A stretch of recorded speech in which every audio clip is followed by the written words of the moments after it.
আমরা ফ্যাসিবাদ মুক্ত বাংলাদেশে জনগণের সরাসরি ভোটে, জনগণের কাছে জবাবদিহিমূলক, জনগণের কাছে দায়বদ্ধ একটি সরকার দ্রুত দেখতে চায়।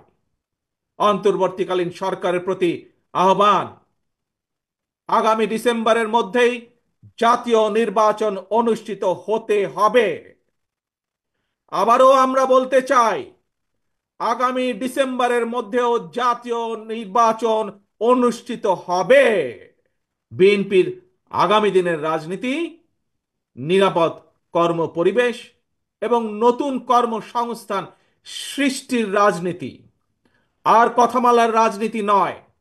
এখন বাস্তবায়ন আর দৃষ্টান্ত স্থাপনের রাজনীতি। তরুণ প্রজন্মের প্রিয় ভাই বোনেরা, সুজলা সুফলা আমাদের এই প্রিয় মাতৃভূমি বাংলাদেশ অত্যন্ত জনবহুল।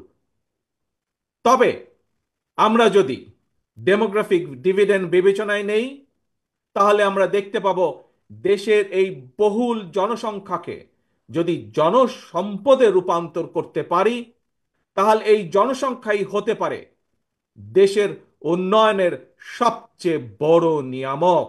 সুতরাং সংস্কার ইস্যুর পাশাপাশি জাতীয় নির্বাচন অনুষ্ঠানের জন্য অন্তর্বর্তীকালীন সরকারের দৃশ্যমান প্রস্তুতি নেওয়া উচিত বলে আমরা বিশ্বাস করি বা আমরা মনে করি।